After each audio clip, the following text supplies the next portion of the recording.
Колега пратеник Халил Снопче, вашата теза, колку што успеав да разберам, е дека заради тоа што нема доволно инвестиции или значително помалку инвестиции во општините или населените места каде што вие имате ваши гласачи и симпатизери, опаѓа животниот стандард, нема перспектива и со тоа се зголемува и иселувањето. Јас ќе ви дадам еден реален пример, без она што беше претходно споменато, теореми, хипотези и математики.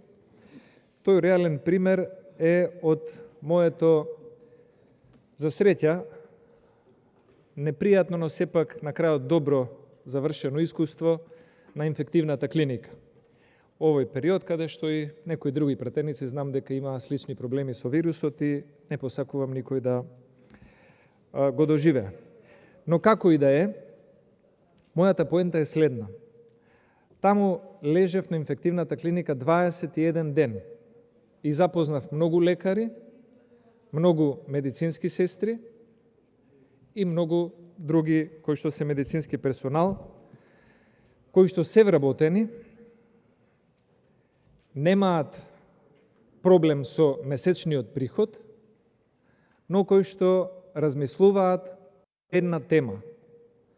Таа тема е Германија.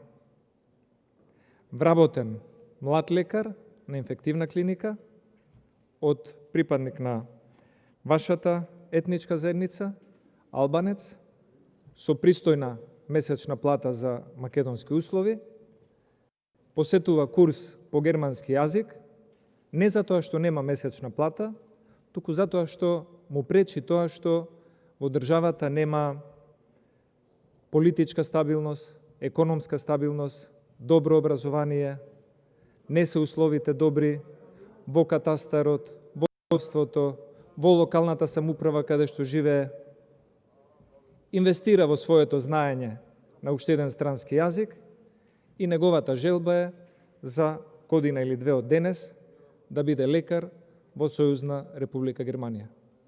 Затоа сакам да ви укажам дека не е проблемот само кај тие луѓе кои што немаат месечни сигурни социјални примања или плати, туку и луѓе кои што се високо квалификувани, како вас или многу други тука присутни, својата иднина ја гледаат или ја замислуваат во Европската Унија, но не да сакаат Македонија да стане членка, туку тие да станат жители на овие држави. Благодарам.